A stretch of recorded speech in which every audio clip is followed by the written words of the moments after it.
You know how I feel about this dude. I think everybody knows how I feel about this dude. And I'm rolling with Trevor Lawrence, Jesus himself.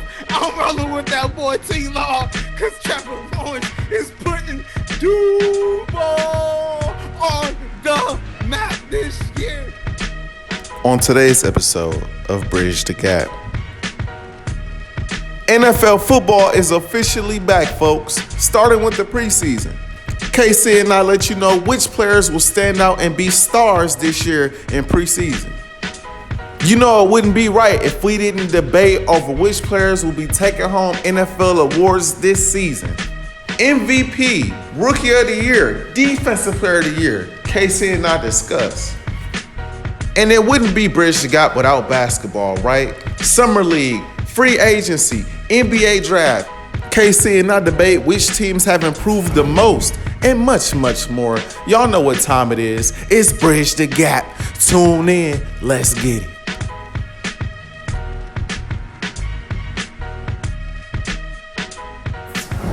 What's going on, Bridge the Gap fans? The band is back. The band is back, ready to give y'all an exciting episode of BTG Bridge the Gap today. KC, my co-host, how you feeling?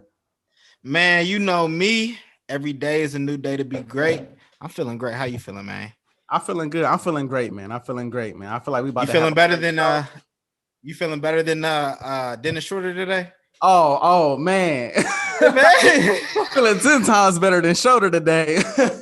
Maybe not as much bread, but man, definitely not as much bread, but I'm sure he's probably having a pretty off week, if I had to make a guess. Hopefully that boy can bounce back and get the money that he feels like he deserves. But until then, you have to settle for that 1-year deal. But we're going to start off with football today because football is relevant. Football is back, baby. Football is here. KC, the preseason is officially underway. We got a lot of rookies now and a lot of people fighting for roster spots. So KC, heading into this preseason, what preseason player do you have your eyes out for right now? Like, what player do you think is going to have a standout preseason that'll ultimately translate into their career into the regular season?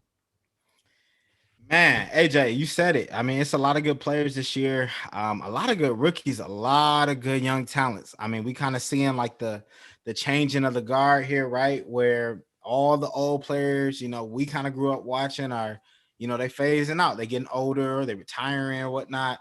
Obviously Drew Brees, Phillip Rivers, we're seeing it. Tom Brady about 50, still winning Super Bowls, but we're starting to see that change and that shift. And it's a young man's league. It is a young man's league, and it's a lot of good talent out there. There's a couple of players that I'm looking forward to. But I'm gonna start with this one. It's time. You know what it's time for, AJ? It's time for the J Love Show. Now listen, I've been waiting for this moment for 2 years. 2 years. Now, along that path, it hasn't always been the same reason why I've been waiting for this moment, but damn it, we're here. And we finally get to see Jordan Love play NFL football. Now, I can't wait to see it. Personally, I think he's about to dominate. Listen, I don't understand how, as people, or I should say as NFL fans, as football fans, as Packer fans, whatever fan you are, how we've gotten to a place that Jordan Love is going to be trash. Like, people say Jordan Love is going to be trash because they want Jordan Love to be trash because they don't want the Packers to go 3 for 3, right? Brett Favre, Aaron Rodgers, Jordan Love. They don't want it to be that smooth of a transition. 3 straight quarterbacks. You just don't see it. That's rare. But I'm here to tell you, Bridge the Gap fans, Packer fans, NFL fans, my boy J Love is coming to shut it down. Listen, I got something for you. For all those that, Jordan Love is going to be a bust. Why? Please tell me what evidence you have that Jordan Love is going to be a bust. Have you seen him take an NFL snap? Have you seen him suit up one time in an NFL game? If your answer is no, shout out. I'm off of it. If the answer is no, shout out in my Martin Lawrence voice. This is a pre-draft analysis, right? before the NFL draft last year when Jordan Love was drafted by the Packers. His strengths: tall in the pocket and smooth, natural thrower, keeps ball tucked, secure while staying in the field, tight spirals. Offense is built upon intermediate and deep read throws, confident passer, attacking between the hashes, makes athletic pocket exits when scrambling, right? His pre-graph grade on a scale of 5 to 8, 5 being like a chance to make training camp, 8 being the perfect prospect. They ranked Jordan Love at a 6.3. A 6.3 based off of the NFL Combine scouting grade is will be starter within first 2 years. AJ, what year is this for Jordan Love? What is it? His second? This is the second year. Second year.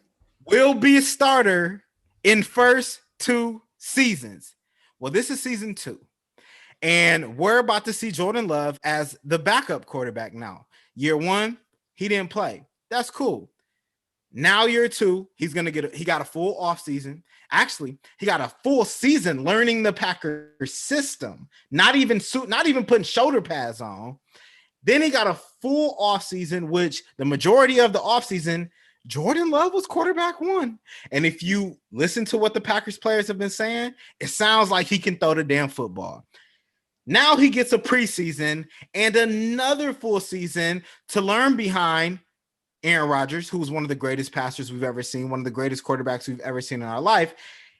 And he gets another year to just rest and learn the Packers system, which means he'll get another full offseason next year, another preseason next year, and in year 3, he'll be ready to take over the reins. I know we got this tape somewhere, and I believe I said when the Packers should get rid of or they should trade Aaron Rodgers after letting Jordan Love sit another season. I believe I said that. If we do have that, please roll that back real quick.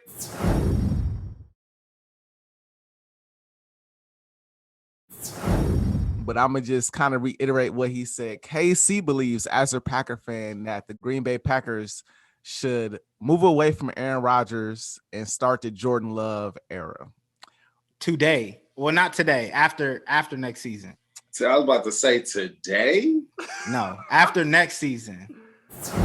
Thank you, AJ, for rolling that back. So all I'm saying, if you're a Packer fan, don't lose hope on Jordan Love. It's plenty of time. The only reason people are saying he's going to be a bust is because the Packers have Aaron Rodgers on the roster and they don't want Jordan Love to be the next great.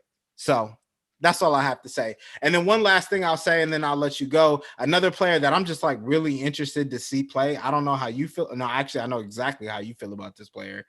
I don't know if this dude is it. And I'm just going to throw this into the atmosphere. You can respond if you want. Tua, we don't know if you're that dude. All right, I'm done. Woo. Look, I'm not gonna lie, man. Tua has been very disappointing to me so far. Last season, he had his moments. Last season, but he didn't turn into what I thought he was gonna be. And yeah, you got weapons now on the offensive side of the ball. You know, a lot of people had their doubts coming into the draft when it came to him and that hip injury and all of that stuff. So now it's his time to prove people wrong.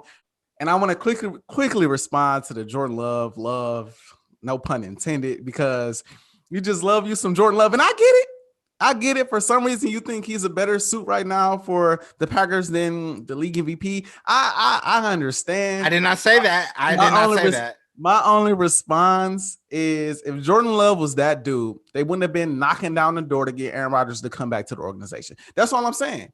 We'll give you, we'll let you call your own plays. We'll get you your receiver. We'll bring Randall Cobb back. We'll do all of this stuff. If we remember correctly, the Packers wasn't begging Brett Favre to come back initially. Packers weren't begging. Once they saw Brett Favre playing games, they said, "Oh no, we good." Yeah, Brett Favre wasn't winning league MVPs either. They moved up, but he was still great, as we saw when he moved on to the Vikings, how great he still was. So they allowed him to just move on because they like, look, we got this dude Aaron Rodgers in camp. This boy a baller. We ready to move on, right?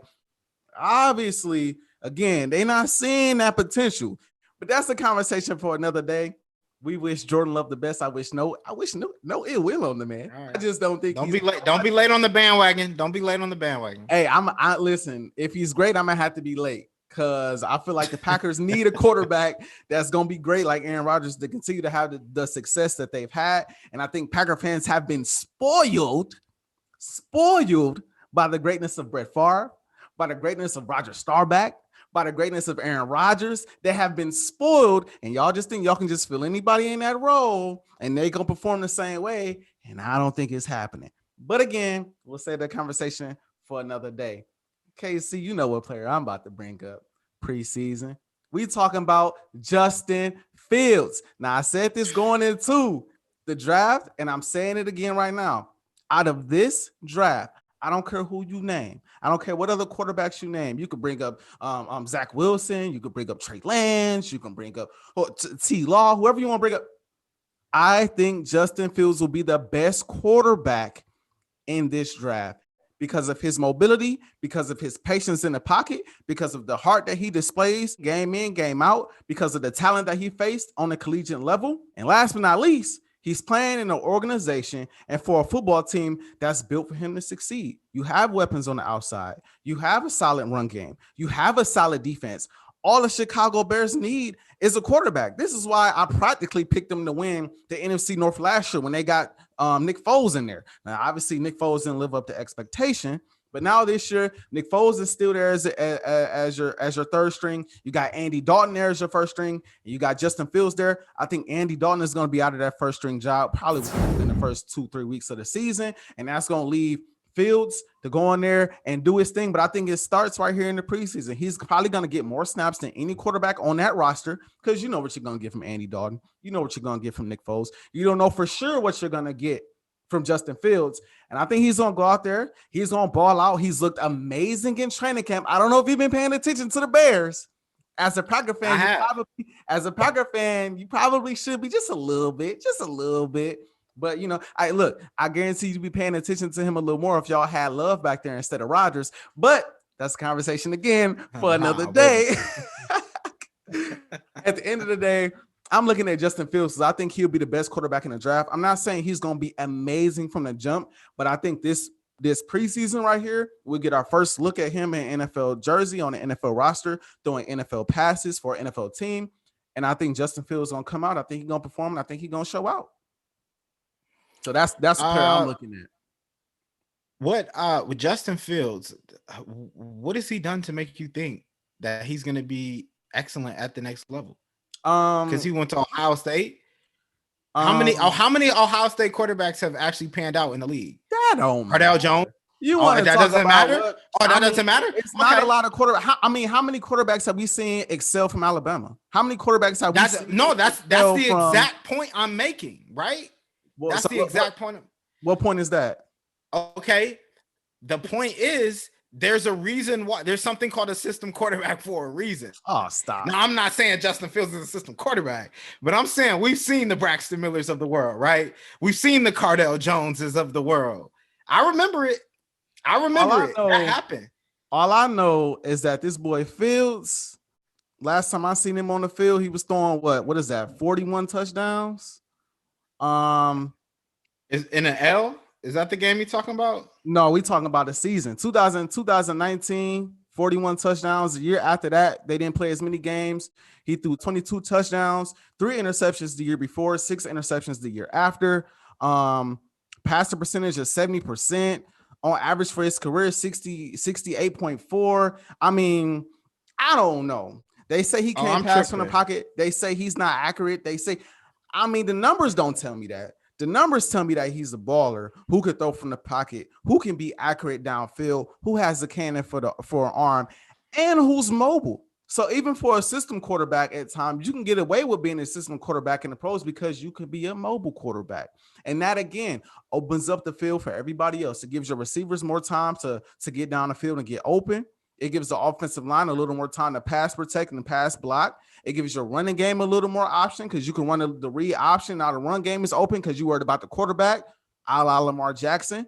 All I'm saying is, in that system, with that team, I think that boy is going to excel. He excelled at the college level. He didn't win a championship, but he did excel in the college level. Okay. And I feel like it's going to translate perfect to the NFL. Now, if he got drafted to a team like the Jets or the Jags, I might not have as much faith because they don't have as much talent built around him to succeed. But with the Chicago Bears, a quarterback away from competing for a championship, yes, I think he's going to succeed in that offense for sure. I said before the season, or I said right after Justin Fields was drafted, my biggest fear for Justin Fields is that Andy Dalton is going to be garbage. They're going to bring Fields on and they're going to be calling for Andy Dalton's head and they're going to throw Fields out there and he's not ready. There's a reason why Justin Fields wasn't the number 1 quarterback drafted. There's a reason why Justin Fields wasn't the number 2 quarterback drafted. There's a reason why Justin Fields wasn't the number 3 quarterback drafted. The Bears made this mistake already with Mitch Trubisky. The only reason why that one was looked as a mistake is because they traded up for the number 2 pick to get Mitch Trubisky. This Justin Fields just kind of fell into their lap. However, Justin Fields is not ready to be a day 1 starter.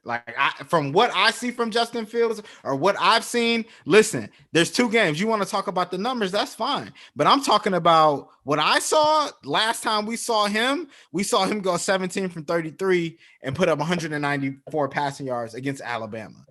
You want to say, that's tough. Yeah, that's fine. Yeah, tough Alabama defense. Yeah, well, let's talk about the Big Ten championship where he went 12 of 27 for 114 yards and 2 interceptions. I get it. So we're gonna skip over the game where he was torching Clemson, though. We're gonna just skip over the game where he got to the national championship. Half of them dudes at Clemson. Half of them. Because I mean, if the man threw all these touchdowns and had an impressive season, obviously he had some good games. If he threw 6 picks, he probably had some bad games too. And also, you want to bring up where he was. You want to bring up where he was drafted. KC, was Aaron Rodgers the first quarterback to get drafted in his draft? No, but he was the second, and he should have been the first. Was Tom Brady the first quarterback to get drafted in his draft? No, but we've seen countless quarterbacks get drafted later in the draft and have success on a professional level. But this isn't a later in the draft situation. This is you're the 4th quarterback picking in the first round. Like the Tom Brady situation, he was picking in the later round. Russell Wilson, very similar situation, picked in the later rounds. You bring up Aaron Rodgers. Literally, the only reason why Aaron Rodgers wasn't drafted over Alex Smith is because there was concerns about his attitude. Everybody knew that was a farce. That's why the Packers was like, we got Brett Favre. We gotta draft this dude. He can sit behind him, and then we got another great one. Justin Fields, it's not the same situation. He gonna go into a situation where the Bears are probably gonna start the season. Andy Dalton, what they call him, the Red Rocket, whatever his name is, he gonna be out there throwing red rockets right to the other side, and they're gonna be like, put Justin Fields in the game, and he gonna be out there throwing red rockets too. I'm just not a fan. You know why the fans gonna be calling for Justin Fields? It won't be just because Andy Dalton doesn't perform well. It'll be because Justin Fields is going to ball in the preseason, and they're gonna be like, "Look, we know what we just saw. We need to get this boy a shot." Yeah, he'll ball against scrubs for sure. That's all I'm saying. For sure, it's gonna be a problem. Yeah, it's just crazy how we got all this faith in Jordan Love, but no faith in Justin Fields. I don't get it, but the tape is the tape. The tape is the tape. So Jordan Love was better in college than Justin Fields? You can't say that necessarily because Justin Fields. The tape is the tape. Nah. The tape is the tape. No. Justin, if we're talking from a mechanical and throwing aspect, yes, absolutely. Jordan Love. Jordan Love was way better than Justin Fields. If we're talking from just the quarterback position. However, Justin Fields was in a bigger program, obviously at Ohio State, and the system he was in allows him to kind of do more. And they have the best talent in the Big Ten. So it's like, of course, he's going to dominate. You got some of the top talent in the country blocking for you, running for you, that you're throwing the ball to. So I don't know. I don't know if Justin Love, I keep saying that. I don't know if Justin Fields was really better, but the tape is the tape. And what I saw from Jordan Love and what the experts saw from Jordan Love, they loved it until, he got drafted by the Packers. We gonna move on from there because we definitely can. This is gonna be an ongoing thing, for the next hopefully 10, 15 years. Hopefully they both have really good careers. And I'm not hating on Justin Fields at all. Like, I want him to be successful, but the game is the game. And I know it's going to get ugly real quick with Andy Dalton behind center, and Justin Fields is going to have to grow up real quick. And I just don't know if he's ready right now. And that can really mess up somebody's psyche, especially playing for a team like the Bears, who have been a dumpster fire the last 20 years. But we're going to move on because I know we got to talk about a whole bunch of other stuff here, but we're going to stick with football. We're going to do preseason, or not preseason, but just regular season awards. Like, who do you think is going to win MVP, Rookie of the Year, which is I don't even know that right now off the top of my head. Yeah. I still got to think. And then Defensive Player of the Year. So I'll let you start off with this one, but what are your thoughts on this season's awards? So for this season awards, I feel like I'm going to shock you with some of these, KC. I really do. I feel like I'm going to shock you because I think for the first time in this show, I think we're not going to agree on anything. I don't think we're going to agree on anything. But I'm going to start with MVP, and I'm going to work my way down to Rookie of the Year. I think this year's MVP will be none other than Lamar Jackson. I think Lamar Jackson is going to be back. Now, I know some people are going to think, maybe Tom Brady, maybe Pat Mahomes, maybe Aaron Rodgers again. I think the addition of Rashad Bateman in the draft is going to help Lamar Jackson out immensely. One thing that I've said about Lamar Jackson, and a lot of people have ridiculed him because, he's just a running back. He just runs with the football. He struggles to pass the football downfield. I ask people, who is he throwing the football to? That's my question. Nobody on that roster outside of Hollywood Brown can get open. Hollywood Brown and your tight end, the only two players that can get open. Well, we know your tight end ain't going to catch passes for 100, close to 200 yards a game. We know Hollywood Brown has injury issues. He's also a miniature receiver who struggles to get open from time to time. Let's just call it what it is. They haven't put him in a position just yet to really utilize his skills to really throw the football downfield. I think the addition of Bateman is going to come in the clutch for him. I also think the addition of Sammy Watkins is going to help him a lot too. The Baltimore Ravens on the offensive side of the ball, they did a lot of sneaky things in the draft and they did a lot of sneaky things in the offseason. But adding Bateman and adding Watkins, those two receivers are going to be great. And then again, that opens the field up for Hollywood Brown in the middle of the field in a slot position to really go to work. So I think the Baltimore Ravens are going to be a very good team this year, a very solid team to look out for. And I think Lamar Jackson, the threat of him as a runner, but this year, more than ever, the threat of him as a passer. He's had a couple years now to work on that skill. He's got receivers to throw the football to. He's got a solid tight end. He's got a solid offensive line. He's got a defense that's going to get turnovers to get him the ball, score more touchdowns, get more rushing yards, get more passing yards. I think Lamar Jackson is going to be back this year. I think the Ravens are going to be back, and they're going to be a force to be reckoned with. Defensive Player of the Year, KC. I'm going with somebody who could very well be comeback player of the year, and that's Nick Bosa. I'm sorry. That's Nick Bosa for the 49ers. Listen, Nick Bosa, we all know what he was before he got hurt. This is a guy who had 9 sacks, and this is his rookie year. This isn't just, a 3-4 year pro. This is his rookie year. 9 sacks, 47 tackles his rookie year. This is a guy who was a stud in the playoffs, even a stud in the Super Bowl when they played. I think Bosa is that dude. Now, I was tempted to say Aaron Donald, but you just get to a point where it's like, how many awards you gonna get this man? I'm just gonna be honest. We know he's probably the best defensive player in football. I get that. So I'm not crazy, but I'm looking for a new face this year to hold that trophy up. And I think Bosa is gonna come back fresh off of his injury. He's gonna be hungry. He's gonna be primed and ready to show out on that defensive line. So I look for him to improve, win comeback player of the year and potentially defensive player of the year. And then for my rookie of the year, KC, I think you know. I hope we don't go with the last person you were just talking about. I think you know who I'm going with this. I'm going with the stud receiver who just won the Heisman Trophy. I'm going with Devontae Smith out of Alabama. I mean, where else would I go, right? Devontae Smith, first off of 2 college collegiate championships, first off the Heisman Trophy. Everybody's saying he's too skinny. Everybody's saying he's too small. I said this on Timeout, and I said it here on Bridge the Gap. It doesn't matter. I think that boy's gonna come out. He looks great in training camp. The man can run all the routes. The man has the speed. He has the hands. Now, he did have a little minor injury that they got to get cleaned up. So he'll be out for a little bit of time in this preseason, but he'll be ready week 1 of the regular season, which is what counts, which is what matters. I look for him to have a standout year. I look for him to help the other receivers on that roster. Listen, I think a big part of this also, the starting quarterback out there for Philadelphia right now, Jalen Hurts. I expect him to be better. A year under his belt officially, you get a full training camp, you get a full preseason. I look for him to improve, which is ultimately going to help Devontae Smith do his job even better. But they've already been working out in the offseason. Maybe this is just me talking as an Eagles fan, but I think Devontae Smith is going to be that dude. I think Devontae Smith is going to be the best receiver coming out of this draft. And Casey, you can't laugh at me, because one thing you told me specifically is if y'all get that boy Devontae Smith, man, y'all cooking. This is before Devontae Smith's last year in college. Y'all get that boy Devontae Smith, that boy a problem. And what he do? He came out there, he balled out, he won Heisman. Howie Roseman moved up, drafted him with the first round pick.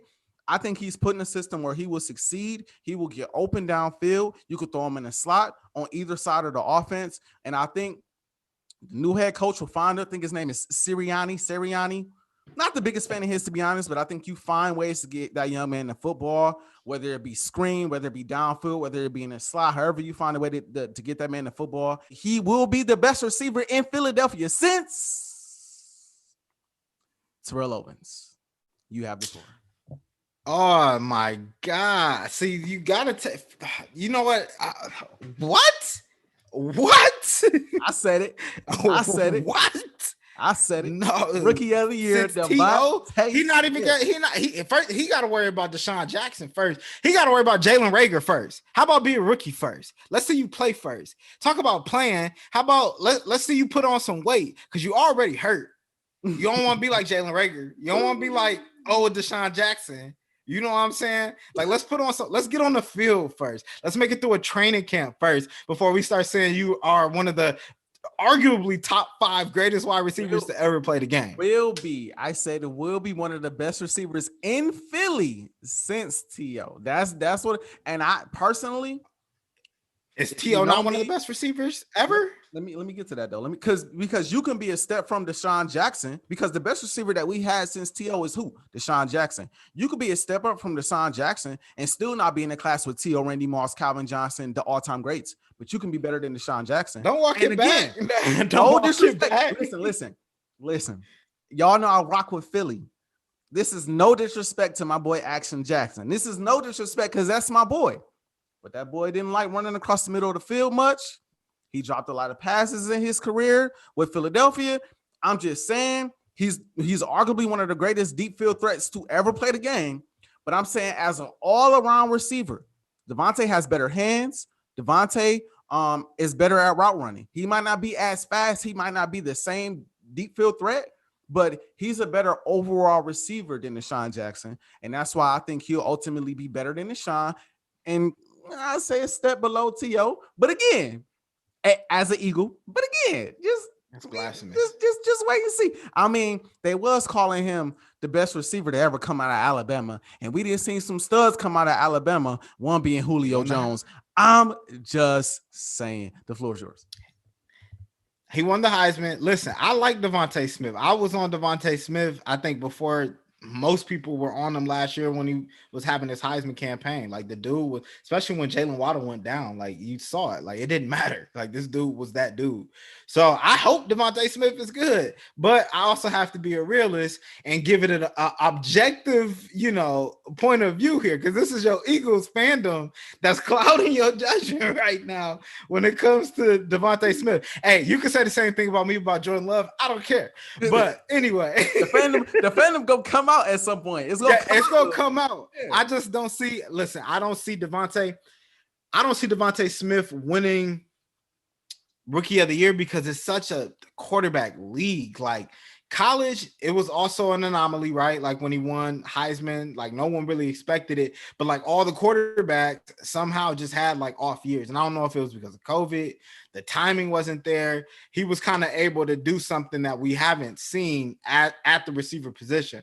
So I think that's why he was able to win the Heisman. But winning Rookie of the Year as a receiver, that's gonna be tough because I don't even know if he's gonna be the best receiver in this draft.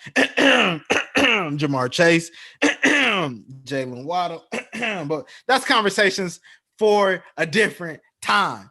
Now, on to my MVP.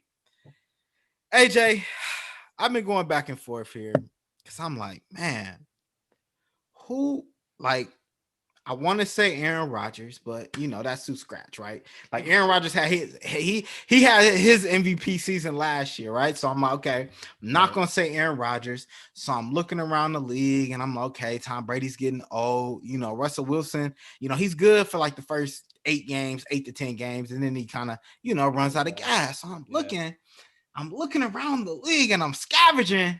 I just know who you gonna say. I got a funny feeling who you gonna say. And I get to a city that's in the desert, and I'm thinking Kyler Murray is winning MVP. Put it on the books.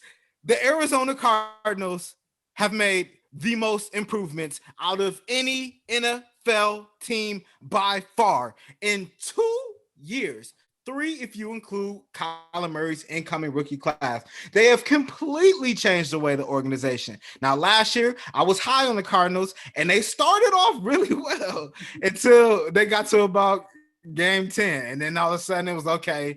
The inexperience is starting to show on both Kyler's point and the coach. So basically, they was kind of like Russell Wilson, basically. No. They weren't like Russell Wilson. They weren't great, and they tailed off. Inexperience. They're still learning. They're getting there. Fair. But listen, Kyler Murray has a whole bunch of weapons.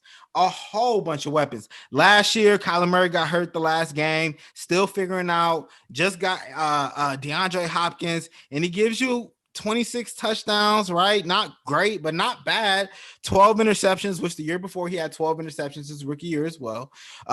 So, I mean, he's a 12 interception type of guy.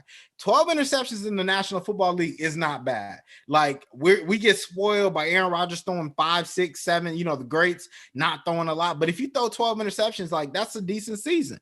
And 26 touchdowns and had about 4,000 yards.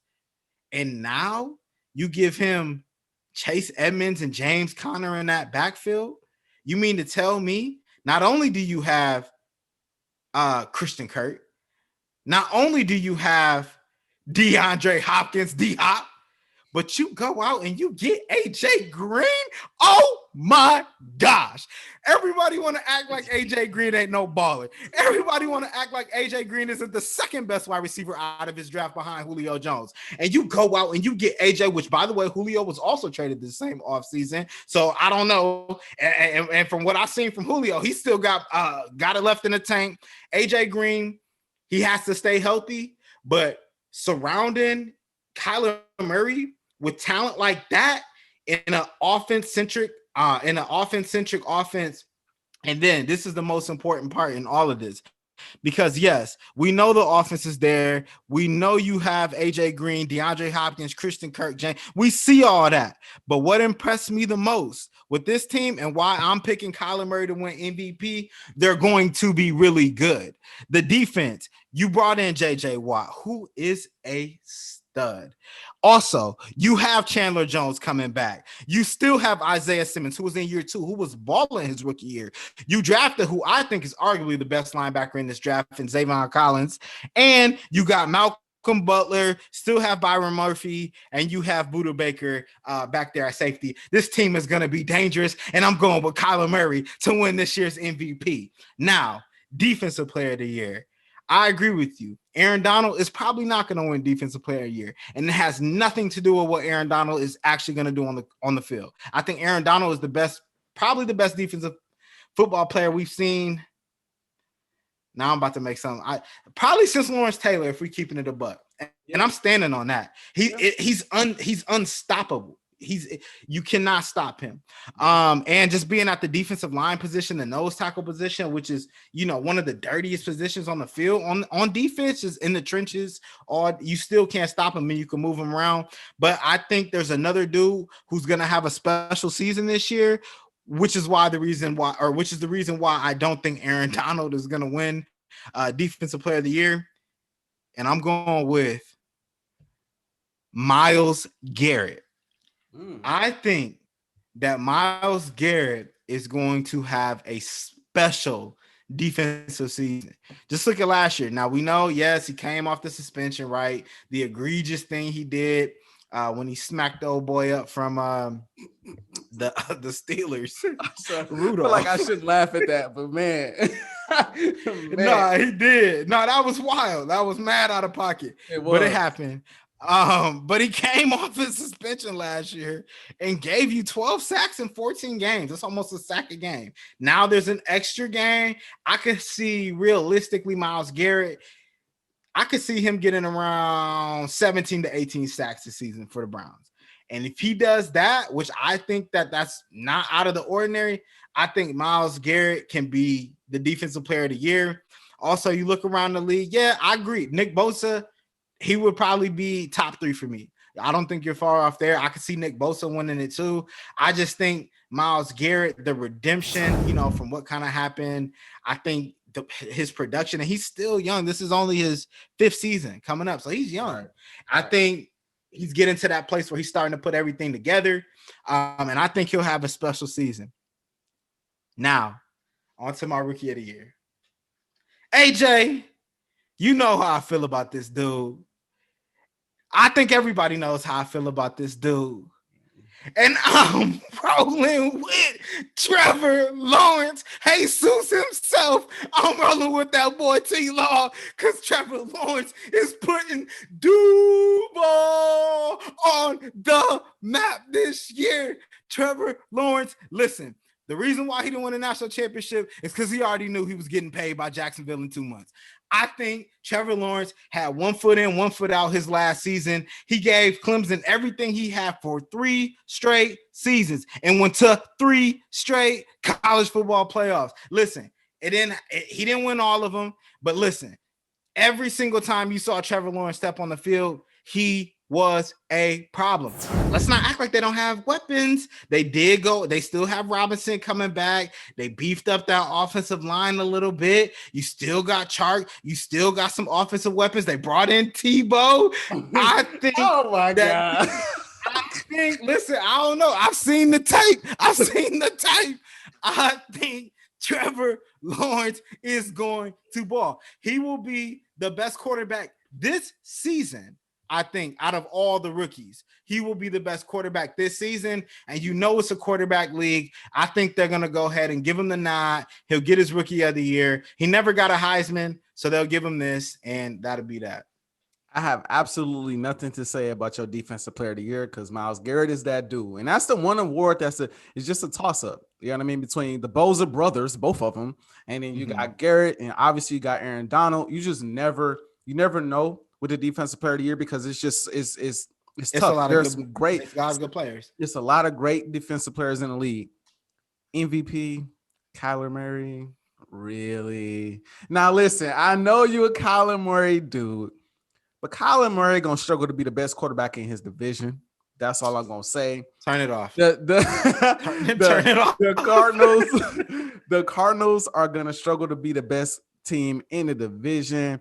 And unless he's the best quarterback in the division, unless they're the best team in the division, I don't see them coming out. I don't see him coming out as being MVP. I think he's behind Russ. I think he's going to be behind Matthew Stafford and those Rams. Watch out for those Rams. I'm trying to tell you about them Rams. We're going to come out with them division prediction a little later, but a little preview. Watch out for them Rams. That's all I'm going to say about that. I just don't see it with Kyler. And then you brought up Ajae Green, who hasn't really been Ajae Green in a while now. And JJ Watt used to be that dude. You don't know about him as of late.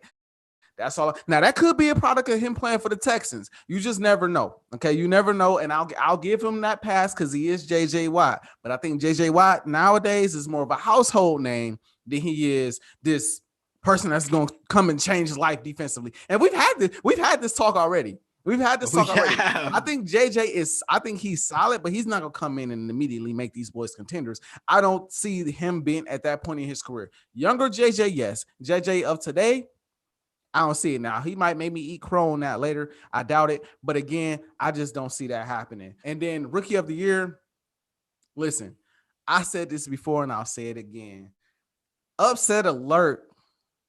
T-Law gonna be a bust, bro. It's going to happen, bro. It's going to happen, bro. I don't think he's gonna live up to the standard that everybody's saying he's gonna live up to. That's just me. I think he's a solid player. I think he'll be solid. I think he'll be okay. But do I think he's gonna be an Aaron Rodgers or a Tom Brady or Peyton Manning or Drew Brees or somebody that's gonna come in and change his life out there in Jacksonville? In all places, Jacksonville, who weapons questionable in my opinion. Offensive line, questionable. Running game, questionable. Defensive line, linebacker core, and secondary, questionable. The only question mark they don't have is at the quarterback position, and he himself, in my opinion, is a question mark because at the end of the day, he is a rookie. So that's just me. I'll rock with your defensive player of the year, but MVP and rookie of the year, they're gonna have to show me. They have to show me, Casey, because I don't see it. I don't see it. Listen, if T-Law would have been drafted to a team like Chicago, a team like the Patriots, a team that has a bona fide defense that could get you extra possessions, a team that has weapons on the outside, a team that is sound on the offensive line, a team that is well coached. Yes, Urban Meyer was a great college coach. We ain't seen that man yet in the pros, or at least the recent memory. If he did play in the pros or did coach in the pros, I can't remember, okay? We just seen that man in college recently. So again, a lot of question marks with that team. But if he got drafted to a stronger organization with more pieces on both sides of the ball, I think he'd be great. But in Jacksonville, I just think the situation spells doomsday for that boy T-Law. And that's just me. T-Law does not do well without a solid offensive line. Once that pocket collapses, he in trouble. And that pocket in Jacksonville be collapsing. Collapsing. That's all I'm saying. But listen, this is a completely different Jacksonville Jaguar team. Not even just from a team standpoint, just from an overall structural organization, this is completely different. You have a new head coach in Urban Meyer. All Urban Meyer has ever done has been a part of great programs. I get it. At the collegiate level, a lot of times college coaches, they don't necessarily pan out. But this is, look at Cliff Kingsbury and Kyler Murray. I know you said you know, but the Cardinals were the worst team in the league 3 years ago.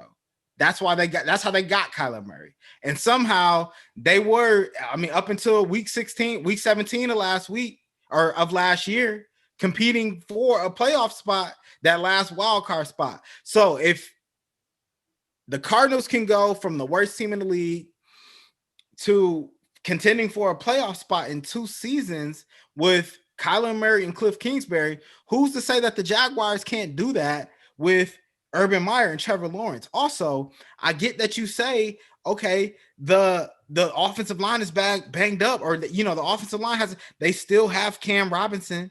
They still got Jawan Taylor. You look at the offensive weapons. They have Chark. They brought in Marvin Jones. They drafted Laviska Shenault, who I think is a super sleeper from last year's draft. But that's a whole conversation from a different day. And you still have James Robinson, like I said, and they drafted his college teammate in Travis Etienne. The defense, solid. Josh Allen, Miles Jack. Like, you have Joe Sherbert, you have CJ Henderson. Like, they have talent on both sides of the ball. The only name I give you is CJ Henderson. Outside of CJ Henderson, bro, how many games did that team win last year? Who was that quarterback? How many games did they win last year, bro? It doesn't matter. They won one. They won one game. They won one. Or they won. How many games the Jacksonville Jaguars won last season? They won one game. They won one. They won one. So you mean to tell me that these boys got a solid defense and a solid offensive line and solid receivers on the outside, but they can only win one game? We've seen the Jacksonville Jaguars in the past ball out with Blake Bortles at quarterback when they had a solid defense, a solid run game, a solid offensive line. We saw them, if I'm not mistaken, in the AFC Championship. We saw the Chicago Bears years ago when they had an amazing defense, headlined by Brian Urlacher. When they had Rex Grossman, we saw them in the Super Bowl when they had a solid offensive line, a solid defense, a solid everywhere across. We've seen numerous teams play great with a trash quarterback, or with a bad quarterback, I should say, but a great team around him. If the Jags was that good on all phases, all like you trying to say, if they was that good, you can't give me one win in a year, bro, and say they got enough and T-Law gonna do X. No. I don't. They have to show me a team coming from winning one game, all of a sudden they franchise just gonna flip and turn around.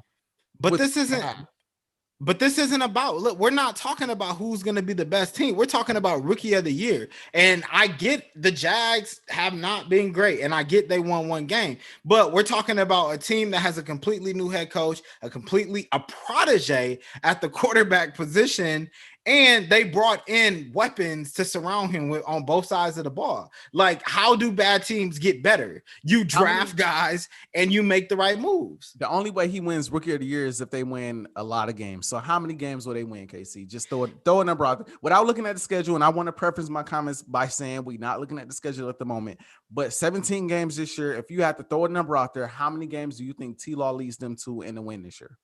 At least 8. At least 8. At least, which doesn't sound like a lot, but if you go 8 and 9, or 9 and 8, like that's to go from the worst team in the league to 9 and 8. That's a pretty good improvement. And it's not even just about that. Like, they got 2 automatic wins against the Texans because them boys is trash. The Carson Wentz is wincing already, probably out the season. I hope you have a quick recovery, Carson. And then you got Tua, who we don't know. I mean, Tua's not even in the division. I don't even know who's the 4th team in this division. I don't even know. We don't even know. We don't even know what. Like, we don't. Oh, the Titans. Oh, yeah. Okay, so that's 4 wins. So you got 4 against the coach. You got the coach, you got the Texans. That's 4. You can find 4 wins out there of the schedule. That'll be good. And he'll probably throw for about 4,000 yards, probably about 25 to 30 touchdowns, and probably like 10 picks. That's rookie of the year. Okay, I guess that's fair.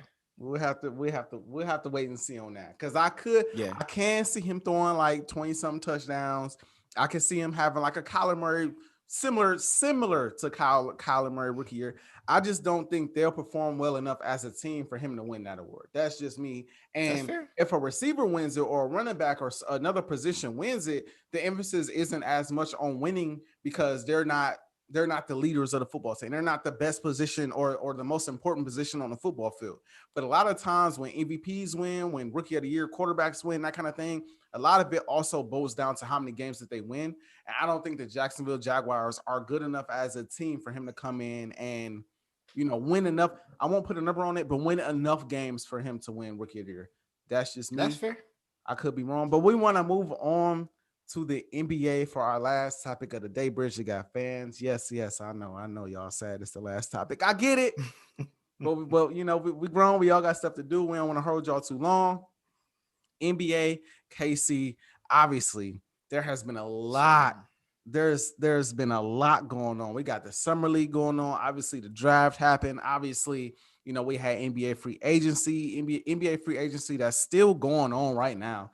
So I say consider the summer league. I say consider the NBA free agency. I say consider the NBA draft. KC, what team or teams, but be careful with the S at the end of teams, because you ain't going to take all my teams too. So, KC, which teams do you think made the most improvements, I'd say, so far this offseason? I'll keep it to one team. I know everybody probably gonna think, all right, I'm gonna pick the Lakers. I actually probably am gonna take the team that you are gonna say, because I think you mentioned this team before, but it is what it is. We're here. Mm-hmm. Sorry, people. I'm gonna roll with the New York Knicks. Ooh. I think, and I've been harsh on the New York because did Julius Randle freeze up? But that's a whole nother conversation. I've been really critical on the Knicks just because I just knew they was gonna beat the Hawks, and them boys froze in the playoffs last year. Folded. They folded like some chairs, man. But I think this offseason they really bounced back. Like, I mean, if you look at the core of their roster, you just locked up Julius Randle, which get paid, young brother get paid. You got RJ Barrett on the roster, young talent. Personally, I'm not the biggest RJ Barrett fan, but I mean, if he's your third best player, he can be all right. You just drafted Obi Toppin, which I feel like we didn't even really get to see him hoop last year. You locked up Nerlens Noel. You got Kevin Knox still, who we don't know if he's gonna be that dude, but we know he's talented. And you still have Mitchell Robinson, and then you have Derrick Rose and Kemba Walker now in your backcourt. Like the Knicks, we want to talk about turnarounds. The turnaround that they've had in 2 years, from before, when it was a coaching carousel to now the fact that they have Tom Thibodeau and what he's been able to build in New York in essentially 2 years is incredible. I mean, you look at Kemba Walker and Derrick Rose, Julius Randle, Obi Toppin, Mitchell. Like if that's the lineup you throw out there, that is a competent lineup.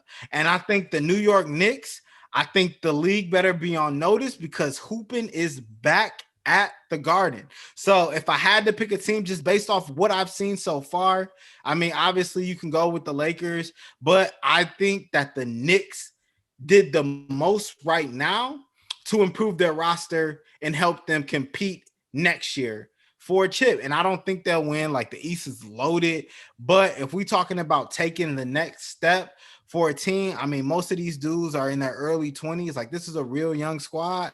Like this is the next step in their evolution. And I think getting Kemba Walker, I think locking up Julius Randle, and already having RJ Barrett, Kevin Knox, Obi Toppin, on the roster, I think it's wraps. And I think that the Knicks can be a top 5 seed again in the East next year, if not top 4.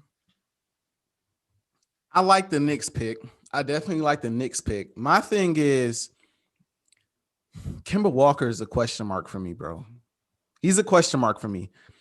I expected him to do much more in Boston. I just did. I expected him to come in, be that second or third option behind Jason Tatum and or Jaylen Brown. And I don't know if it was just he's not that great anymore or if it's injuries. We really don't know. Again, I'll go with injuries, but he has not been Kemba Walker in some time now. Every time we look up something wrong with Kemba Walker. Now, you got a full offseason to rest. You got a full offseason to get your body together. But now you go on and playing for a head coach like Tom Thibodeau, who we know how he coach. We know how he makes his players practice. We know how much of a hard coach he is to play for at times. Hate to shine that light on him, but I mean, what's understood don't have to be explained. We know what he's about. And I'm actually shocked that he's worked so well with Derrick Rose again, seeing as though a lot of people kind of blamed him for Derrick Rose's injuries because of how hard he'd worked Derrick Rose and how hard he is as a coach. Nothing really wrong with that, but when your players need rest, your players need rest. And I think for Kemba Walker, that may be an issue. So he's a question mark for me. I hope he has a bounce back season, but I don't know if Kemba Walker is right. If he's Kemba Walker, if he's healthy, then you're on the money with this pick for sure. The addition of Kemba Walker to a team that was the 5th seed in the Eastern Conference and who should have got out of the first round. The addition of Kemba Walker is going to help because they needed offensive punch. They just didn't have. Julius Randle was off, and they were relying on Derrick Rose to come in and save the day. And Derrick Rose is still great, but he's not the number one option on the team that's going to make a deep playoff run at this point in his career. Casey, I'm not gonna do what you did. I have to talk about 2 teams. I just have to. I just have to. And I know people are not gonna like this, but I don't care. And the reason why I don't care is because I'm not gonna let us come off the air without me bringing up the Los Angeles Lakers. I mean, I have to bring up what we have done this offseason. I mean, I will be honest. I'll be forthcoming, Casey, and I'll say when the Lakers went out and signed Russell Westbrook, I was losing my mind. I'm not going to lie. And it wasn't a positive losing my mind. I'm thinking the Lakers needed shooting more than they needed anything. I was looking at getting Chris Paul, even though he'd have to take a major pay cut. I was looking at possibly getting Chris Paul. I would have loved to get Kyle Lowry, even Lonzo Ball, who has improved his shooting over the last couple of years. So I would have liked to go in a different direction at that time. But then I believe I talked to you and a couple of other people. And I said, okay, let me see what else they do. Let me see what else they do. Because I understand LeBron is getting older. LeBron doesn't want to be the main focal point of an offense where he has to not only score, not only does he have to oftentimes guard the best wing player on the opposing team in the fourth quarter, but then you also got to play make for everybody else on the offensive side of the ball. We all know the Lakers' offensive efficiency goes down when LeBron James isn't in the game. You need somebody that's going to come in there, that's going to rebound, that's going to play make, that's going to play with fire. And Russ is that dude. But the only way to make that work is if you go out and get shooters. And what do? KC, what do? They go out and get Melo. They go out and get Kent Bazemore. They go out and get Wayne Ellington. They go out and get Kendrick Dunn. Like, how many shooters we gonna get? I mean, Trevor Ariza taking us back to when we won championships with that boy, 2009? And I was a big Trevor Ariza fan back in the day, boy. That was my dog. I'm happy to see that man back in LA. And then you go out and sign the unsung hero of the bubble, Dwight Howard. I don't care what Shaq say. For the Lakers, that boy be playing like Superman. That's all I'm saying. When it comes to playing his role, defense, rebounds, alleys, he comes in, he plays his role, he brings physicality back, he brings the defense back, the rebounding back. A lot of that stuff we missed last season.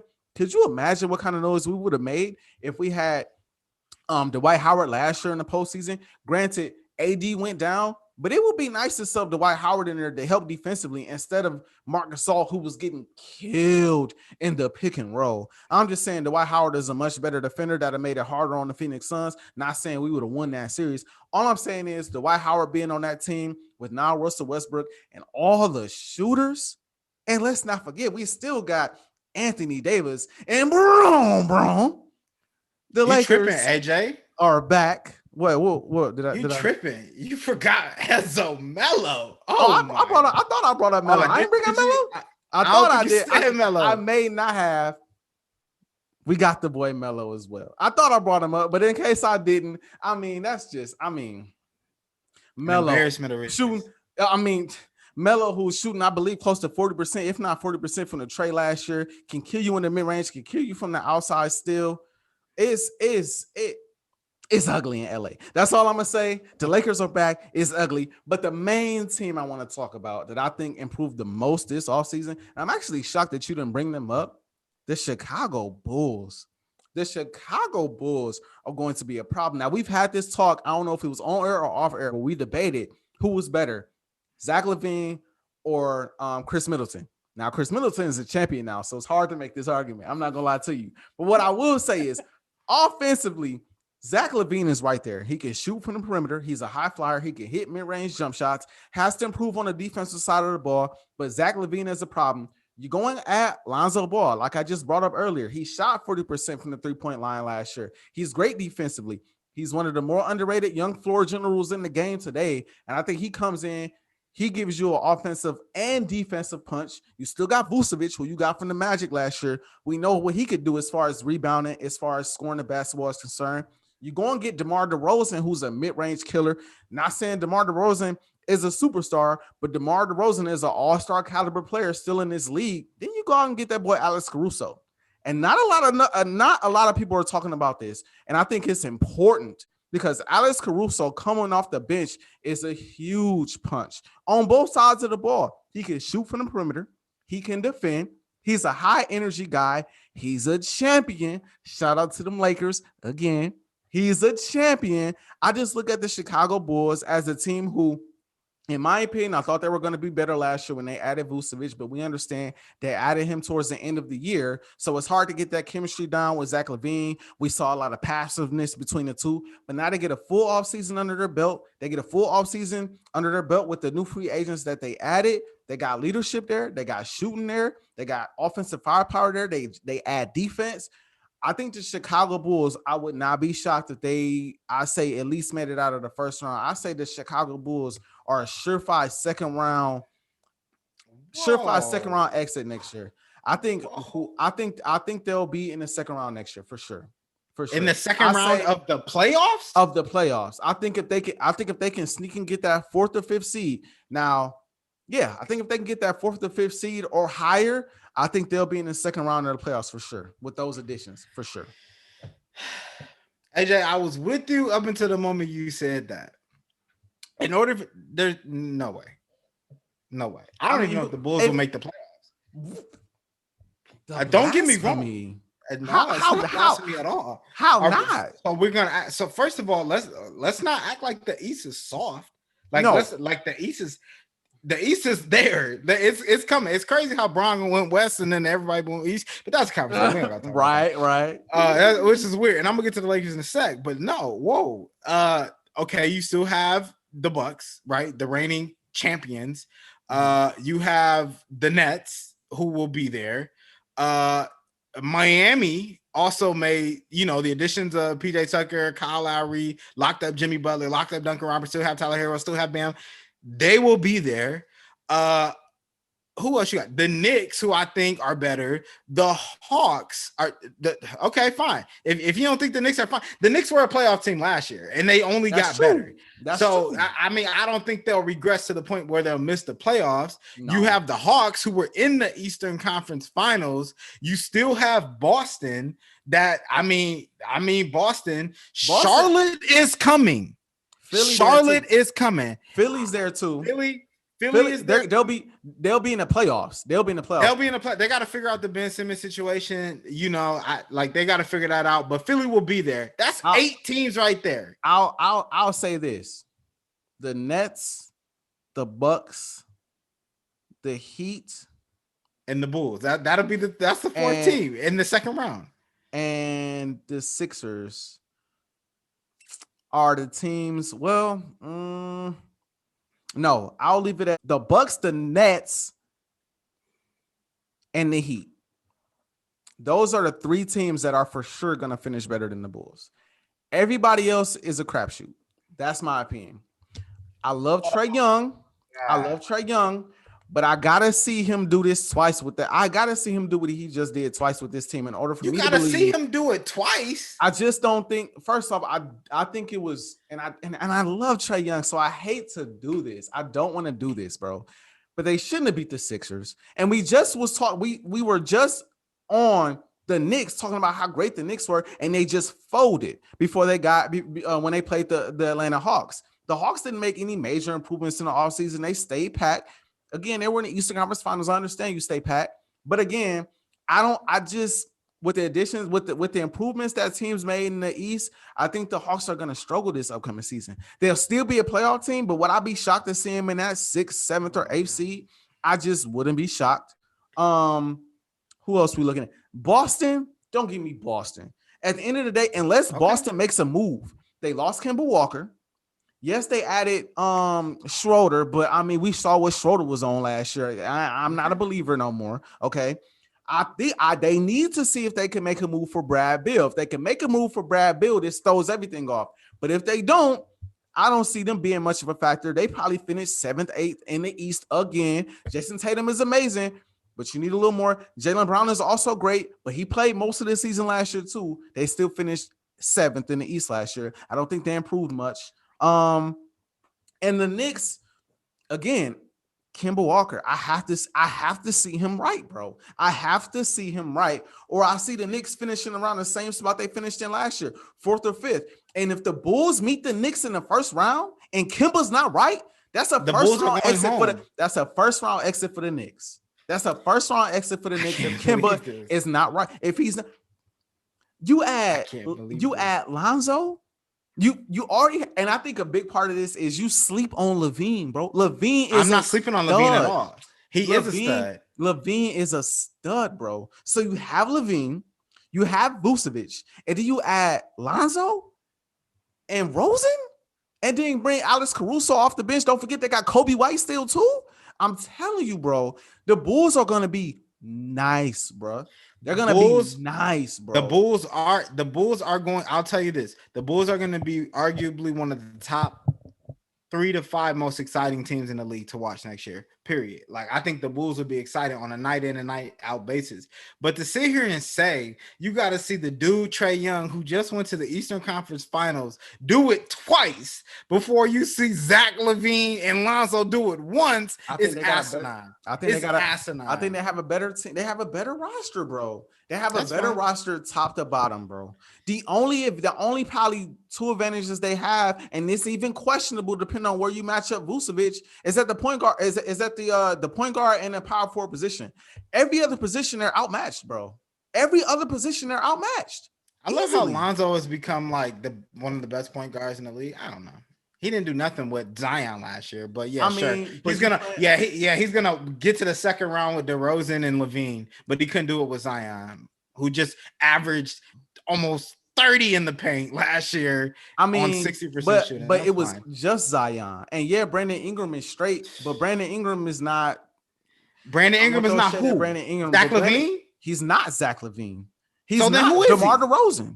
Who is Zach LaVine? He's not DeMar DeRozan has been to the playoffs, and Zach LaVine is a better player. And gotten whacked every year by the same person. He's an all-star. And then he went to San Antonio and didn't even get the opportunity to get whacked. This is the part you're not understanding. I'm not focusing on these players as individuals, Casey. As a team, bro. When you have Lonzo. Right now, he's not just playing with some guys who can play but are inexperienced. Right, you have Lonzo who can shoot, who can pass and defend. You have LaVine who can also shoot, who can fly through the sky, who can average 25 a game. That could be a number one score right there. Vucevic, a very underrated big man in the game of basketball, bro. One of the best big man, probably the third best big man if you include Iguodala, Embiid and Giannis. If you include those two players, he's probably the third best big in the Eastern Conference. Again, DeRozan, mid-range killer. I'm just saying, man, like they got a squad over there, bro. And I'll admit, we have to see it come together, but on paper, they're one of the more stacked teams in the East right now, bro. They're one of the more stacked. You got three guys that can get you 20 a game any day. Then you got a guy who can get you 15 and 10. What? And then so LaVine can get you 20, right? Who else? Yep. Vucevic can get you 20, right? Okay, who else? DeMar DeRozan gets you 20. No, DeRozan wasn't getting no 20 in a game when I'm standing. What did he average last year? Like 15? I bet. I guarantee you averaged. No, I'm gonna look it up. I'm gonna look it up right now.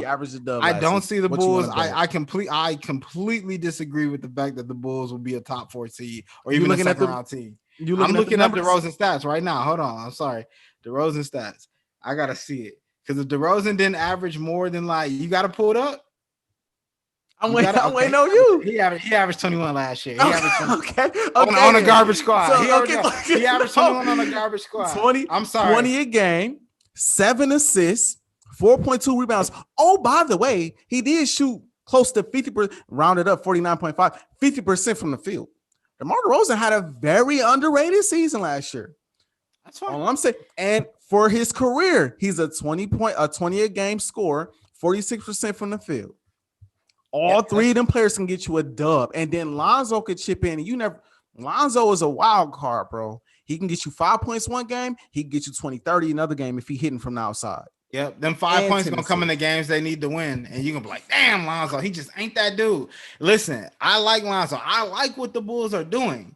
But to sit here and say that they're ready and then completely just dismiss the team that was in the Eastern Conference Finals, completely dismiss the team that was the number 4 seed in the East last year, and say that this team that we've never seen play basketball together as a collective whole and has almost collectively zero playoff. Like Trae Young has been to more conference finals than probably 98% of the Bulls rosters. Let's just keep it 100 low key. Outside of DeRozan, probably. I think outside of DeRozan. So to sit here and say that team who still has Capella, who still has Collins, who still has Trae Young, Shooter, Bojanic, like it's mind-boggling to disrespect what they did. If Julius Randle shows up in that series against the Hawks, do the Hawks win that series, bro? No, they don't. But then that's the point. If the Sixers don't blow a 18-point lead and a 25-point lead, bro, they don't beat the Sixers either. And that's the point I'm getting at. I'm not trying to take away from what they did, but what I'm saying is, bro, a lot of stuff happened. It was a little fugazi, bro. Like Julius Randle was supposed to play a lot better in the postseason. And the Sixers, I mean, the meltdown was unreal. Now, again, Trae Young played. Bro, that's him too. Listen. Trae Young played lights out, bro. He played lights out. But we've all seen players and teams go on these big playoff runs, and then the next year the team, not to say Trae Young, but the team just not as good because the heights that they reached, they're gonna be. You know how hard it's gonna be for these boys to get back to the Eastern Conference Finals. It's gonna be tough, bro. And you know how hard it's gonna be for the Bulls to actually make the playoffs. I don't know what's more disrespectful, to say that the Bulls are gonna finish a top 5 seed in the East, or to say they won't make the playoffs at all. I don't know which is more disrespectful. They'll be a top 5 seed in the East. I'm gonna go with them not making the playoffs because I think that's crazy. I can give you 5 teams in the East, right? That should be better than the Bulls this year. Off the top of my head, I don't even have to think about it. Look, I'll go on this, and this is the last thing I'll say about this. The Bulls won't even be better than Charlotte. Alrighty then. We're gonna wrap this up. LaMelo will be better than Lonzo, and I'm standing on it. I got the Bulls. I don't know where everybody else gonna fall, but I got the Bulls finishing. I got the Bulls finishing 5th in the Eastern Conference this year. Wow. And that's where we're gonna wrap it up. Wow. That's where we're gonna wrap it up. I can't believe it, AJ. Bridge the Gap fans, I'm sorry. Bridge the Gap fans, when you see it come to fruition, like you've seen a lot of the predictions that come through the Bridge the Gap airwaves come to fruition, just know your boy lets you know. Okay, your boy lets you know play from the top. And I want you to play that exact loop when the Bulls finish 9th. I want you to play that same loop. Bridge the Gap fans, it's been fun. It's been a pleasure. KC, any words signing off? Man, I know we talk football, we talk basketball. I'm really looking forward to football season. It's a lot of good stuff. I don't know. It's going to be a really good fall, man. It's about to get real around here. We looking forward to some special things. I know we've been going for a little bit, but it's the offseason, y'all. I mean, it's not a lot going on, but we back. Offseason coming soon like J. Cole. We back, we with it, and we'll catch y'all next time. Y'all stay tuned for the next episode of BTG Bridge the Gap. Y'all. For now, AJ, KC, we signing off.